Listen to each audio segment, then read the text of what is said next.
Maximize. I will say this about investing. Everything you do learn is cumulative. What I learned at 20 is useful.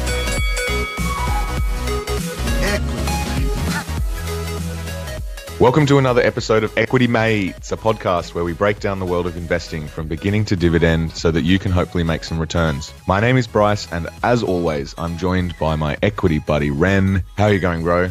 I'm very good, Rice. I am excited to do another Learn to Invest off in 15 minutes or less. So last one we did was on the correction, the market corrections. This episode we are going to address the terms bull and bear market. We're going to go back to a bit of a pardon the jargon, which was an episode we did a while ago. We looked at a few common terms that are linked or that are used in the investing world, and the bear and bull market are two terms that you'll probably regularly hear in relation to markets. So what are they? What's a bear market? What's a bull market? Ren, do you have a definition for a bear and or bull market? Yeah, so I mean, let's just start really high level.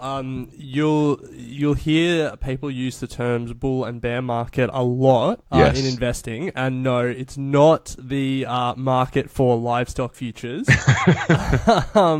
It is just shorthand for, I guess, explaining which way the economy is trending. Yep. So a bull market is shorthand for when the economy is trending upwards, and then a bear market is shorthand for when the economy is trending downwards. So and I think you have some more specific actual, I guess, like criteria for each of them. Yeah, well, particularly bear markets. We spoke about in the last episode the correction, and it was signified by a 10% drop in the market. Now, that has to occur within a 2-month period of time for it to be classified as a correction. Now, if over more than a period of 2 months, the market has a downward trend, then it technically becomes what is known as the bear market. So that downward trend on price makes it, over 2 months, makes it become a bear market. And the same would be for a bull market. I guess for it to come out of that bear market, it needs to have a sustained increase over a period of more than 2 months, and then it would be classified as a bull market. So it would be safe to say that we are currently in a bull market, even though we had the 10% correction in February. To be clear, there's no threshold. It can rise by 1% each month, and that will still be a bull market. That is my understanding. Yeah, okay. I think that's where we're gonna end up with this discussion, is that a lot of this terminology is pretty loose. Investors sort of know what it means, but in terms of trying to carefully define it, it's a little bit, it's just not very well defined, I guess. So No. As long as you understand what the general terms mean, Yeah. then that's the main thing. What they mean, and then also what it reflects. And and what you should do. Yes. So, speaking of undefined and unclear, Yes. we both have differing ideas of where the terms came from. Yes. Well, I've got two, so I'll start with one. Okay. Then you come in, and then I'll finish with the big clincher. You know it's uncertain when you're hedging with two answers to the question. Yes. So where does the term come from? That's the question that we're going to try and answer. Firstly, the bear and bull markets are named after the way in which each animal attacks its victims. Interesting. It's characteristic of the bull to drive its horns up into the air, while a bear, on the other hand, like the market that bears its name, will swipe its paws downward upon its unfortunate prey. Furthermore, bears and bulls were literally once fierce opponents, where it was popular to put bulls and bears into the arena to fight. So that's one reason that the term bull and bear came to be. Interesting. I didn't know that bulls and bears fought. It was in the Elizabethan era, apparently. Wow. There you go. How epic would that be? Yeah. So my answer is a lot less interesting than that. Okay. I thought that the terms came from the economist John Maynard Keynes. He wrote a book in the 30s about finance and economics, and he spoke about the animal spirits that animate the market. And he basically talked about, how humans are not always rational creatures, or not perfectly rational, and so their decisions are based are influenced by their psychology. How optimistic they are or how pessimistic they are about the market. And he talked about these, I guess the psychology, the influence of psychology on the market in terms of animal spirits. So that's where I thought it came from. But to be honest, I have heard of the bull attacks upwards and the bear attack downward analogy, I guess, as well. Okay, so you've gone with a bit more of a technical, I guess. Yeah, boring, you could technical say. Definition. But I believe that your last one is neither technical nor boring at all. The real truth, the source of this is the real stuff. So historically, the middlemen who were involved in the sale of bear skins would sell the skins that they had not yet received, and as such, these middlemen were the first short sellers. So after promising their customers to deliver the paid-for bear skins, these middlemen would hope that the near future purchase price of the skins from the trappers would decrease from the current market price. If the decrease occurred, the middlemen would make a personal profit from the spread between the price of which they had sold the skins and the price at which they later bought the skins from the trappers. So these middlemen became known as bears, short for bearskin jobbers, and the term stuck because it describes a person who expects or hopes for a decrease in the market. So I guess that's me. I'm hoping for a decrease in the market. Yeah. And you've just given a good explanation of short selling as well, which I guess we can say is our third pardon the jargon for today. True. So just to wrap that up very quickly, if you're short selling, you basically sell something to someone.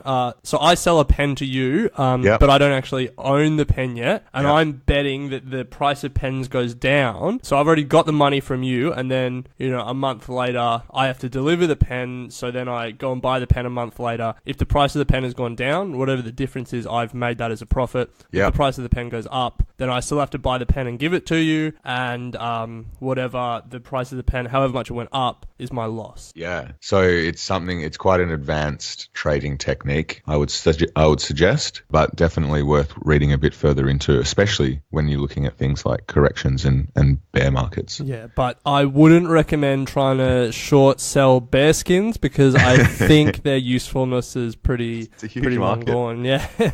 So that's the general gist of what they are. However they came about, they're now used all over the world. Bull markets are when the market is trending upwards. Bear markets are when the market is trending downwards. So now that you understand that, why should you care, I guess, is the next question. That is a good question, Ren. And just before we go into that, it's worth noting that a bear and bull market doesn't specifically relate to stocks only. It's very common for the term to be, as you said right at the start, applied across the economy in many forms: property, commodities, the price of milk, etc. So you could say that the Australian housing market is in a never-ending bull market. It seems like it. Or the Australian economy is in a never-ending bull market. That's a stretch. Bad.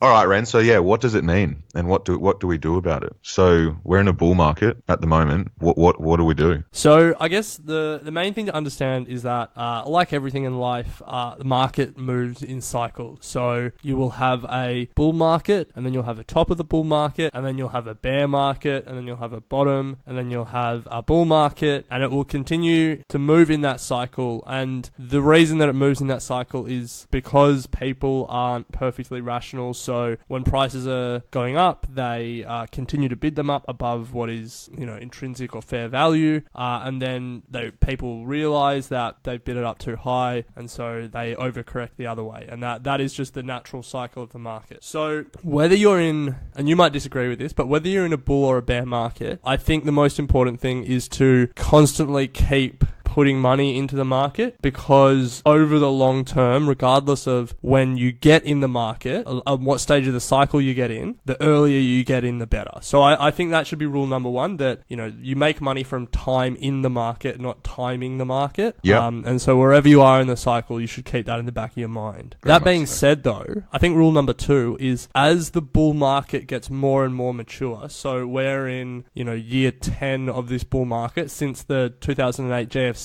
there's been a minor correction in 2015 and a correction in the start of 2018, but nothing major and no stopping this bull market. So as we get more and more into the bull market, start to just hold some more cash on the side. Because what you want to do is, when we enter the bear phase of the market and prices get lower, then you want to deploy a lot of that cash into things that are a little bit cheaper. Yeah. The further the bull market tends to run, the less risk averse people become. And it's a time, as Buffett says, when people are greedy, you should be wary. And so, as you said, Ren, this is the 10th year now, and having a bit of cash on the side is not going to be the worst option because who knows what's around the corner. So if a bull market continues going down, are you going to be deploying all your cash? If the bull market continues, a bear market? It depends how it happens. If it just starts to trend down a little bit, I probably won't throw it in all at once. But if we have another GFC-like event, then I'll probably look to throw a lot of it in. The funny thing is, I was thinking about it. I only got interested in investing post the GFC. Yeah. I mean, it was really... You've only ever known a bull market. Yeah, and I mean, it was only really 2012, I guess, 2013. So I literally, I mean, I wasn't even close enough to the GFC to know what it was like to be in markets at that time. Like, obviously, I heard about it, and I read the news and heard about the American housing crisis and stuff like that, and, the AIG and stuff collapsing. But in terms of investing in anything other than a crazy bull market, I mean, I'm yet to see it. So who knows what I'll be like when one of them comes around. Might just flip it. Maybe I'll just be a complete mess. Maybe I'll quit. Crawl up in a ball. Well, one question that I want to answer for our listeners as well is, if you're in a bull market, you know that it's going up. It's been going up for years now, so it's a great opportunity to get some returns. What are some things that you can buy that, if you don't really know individual stocks and that sort of stuff, like, is there anything you can buy to take advantage of this bull market and get some return for your money, or do you have to buy individual stocks? I mean, you never have to buy individual stocks. There's index funds, there's bonds, there's real estate or real estate investment trusts where you can buy shares of real estate. I mean, there's plenty of things. I feel like you're guiding towards a specific answer though. So why don't I let you answer your own question? Well, I was just interested to see what you would say, but I guess from my point of view, the easiest way to make sure that you're in on the party, I guess, is just to buy in on index funds, exchange traded funds that literally follow the index. It's probably one of the easiest ways that you can get access to a bull market without having to worry too much about picking the right stocks, which still might have a bit of volatility. I don't know if you disagree with that, Ren, but yeah, I mean, I agree. I think what's the saying? A rising tide raises all boats, or there's some. Did you make that up? There's some saying like that. Someone will know it. At least one listener will know what I'm talking about. And I think that applies here. That if you're in a pretty frantic bull market like we are now, if you're in individual stocks, you will see the benefit of just the general market rising, because prices basically across all asset classes, or across all stocks at least, get bid up pretty frantically. Yeah. But yeah, look, you're right. If you just want a broad exposure to the share market as a whole, so you can capitalize on the bull market, then just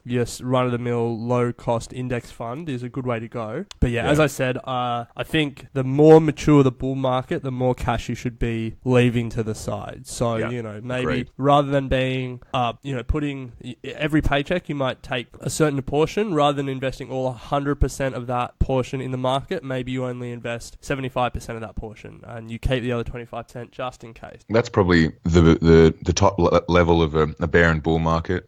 We've discussed a few things that you can do in both the bear and bull market. I'm pretty cash heavy at the moment. I've probably got 30%. Bags.